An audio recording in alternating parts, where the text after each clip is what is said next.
For decades, North Korea had relied on the same playbook. A few shells fired, a tense headline or two, strong words from Washington, condemnations at the UN, and then silence. The situation cools, everyone steps back, and life along the DMZ returns to its uneasy normal. That pattern had worked so many times that it stopped feeling risky. It started feeling safe. This time, Pyongyang believed it was doing exactly that. A controlled provocation. Loud enough to remind everyone they still had teeth, but limited enough to avoid real consequences. In their eyes, American forces training near the border were just another political shield. No one fires back during peacetime. No one escalates in daylight, not over a drill. That assumption shaped everything that followed. The timing, the location, even the confidence to fire south instead of into the sea. North Korea believed the rules were still the same, that restraint would win over response, that caution would override capability. What they failed to understand was simple and dangerous. The rules hadn't changed in the moment the shells were fired. They had changed years earlier, quietly, systematically, and the moment those rounds crossed the DMZ, that old playbook stopped working.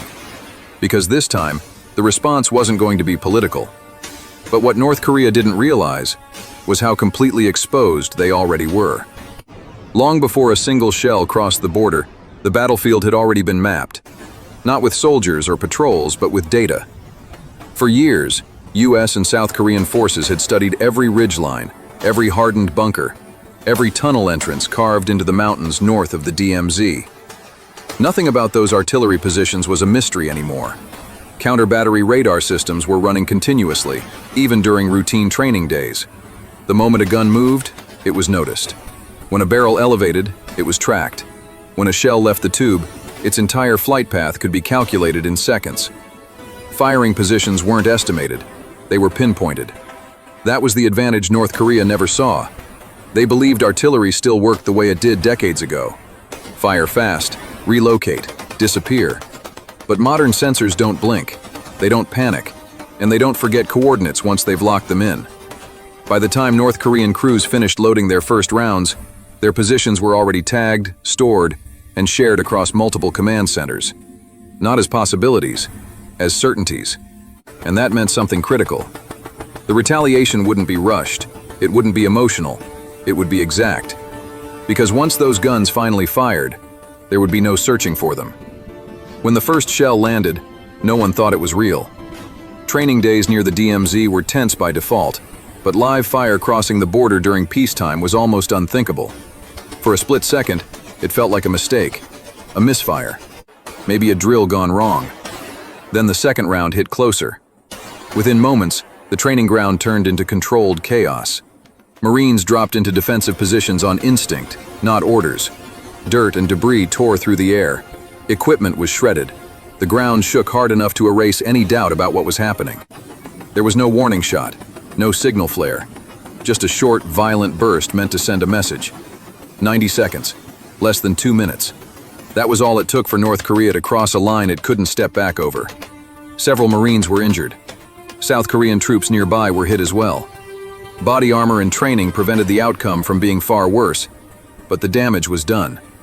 This was no longer a provocation aimed at politics or headlines. This was an attack on American forces during a live exercise. And in that moment, the rules of engagement didn't bend. They snapped. Because while the last shells were still falling, the response was already moving. The call went out immediately. Not upward in hesitation, but forward with clarity. An attack on American forces removed every layer of ambiguity that normally slowed decisions on the peninsula. There was no debate over intent. No waiting to assess the situation. Permission was granted in seconds.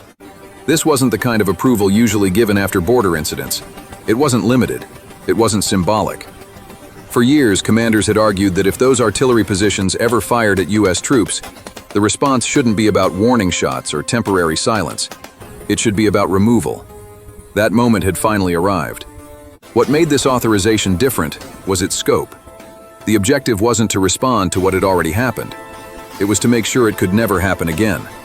Not today, not next week, not years down the line.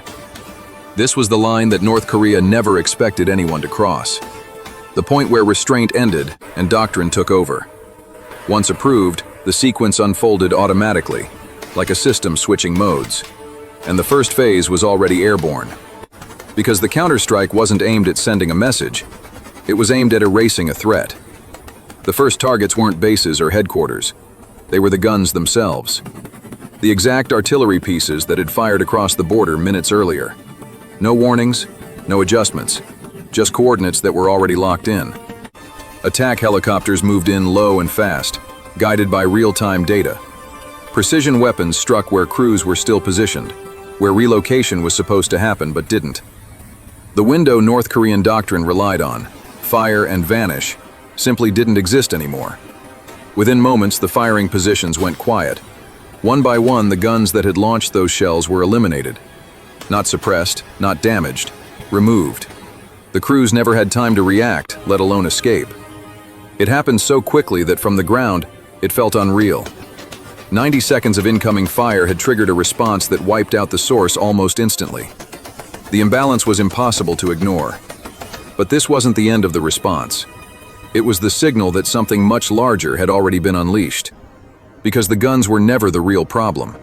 They were just the beginning. Once the guns were silenced, the focus shifted north, farther back, deeper. This was the part no one on the outside ever sees. Artillery isn't dangerous because of a single weapon. It's dangerous because of the system behind it.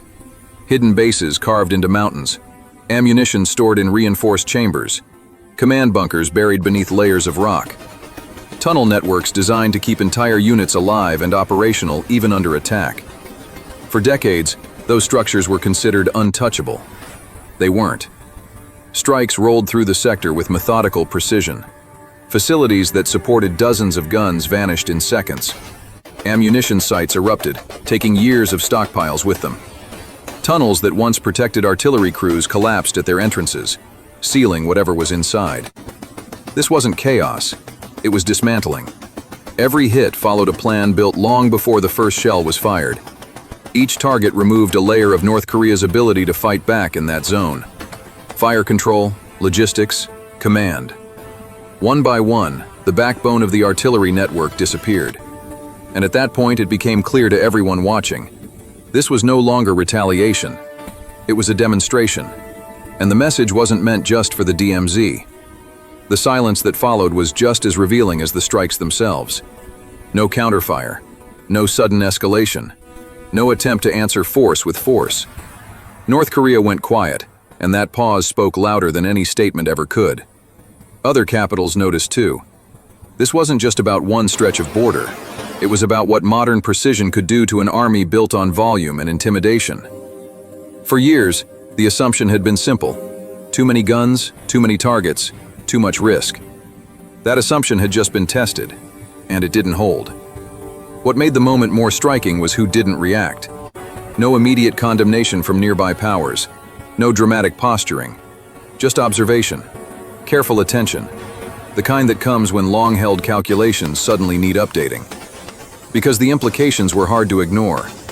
If a single provocation could erase an entire artillery sector in under an hour, then the balance that had frozen the peninsula for decades wasn't as stable as it once seemed. And that left North Korea with only one option: say nothing.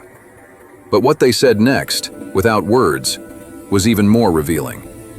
When the statements finally came, they followed a familiar script. Official broadcasts framed the incident as routine training, minor damage, nothing worth mentioning, no acknowledgement of losses, no admission that anything had gone wrong. But the problem with modern warfare is that denial doesn't travel faster than images. Within hours, satellite photos began circulating. Not classified intelligence, not leaked documents. Publicly available imagery showing collapsed bunkers, scorched hillsides, and artillery positions that simply weren't there anymore. Entire facilities reduced to debris, visible from orbit. Want to see more crazy missions like this? Subscribe now and hit that bell. You won't believe what's next.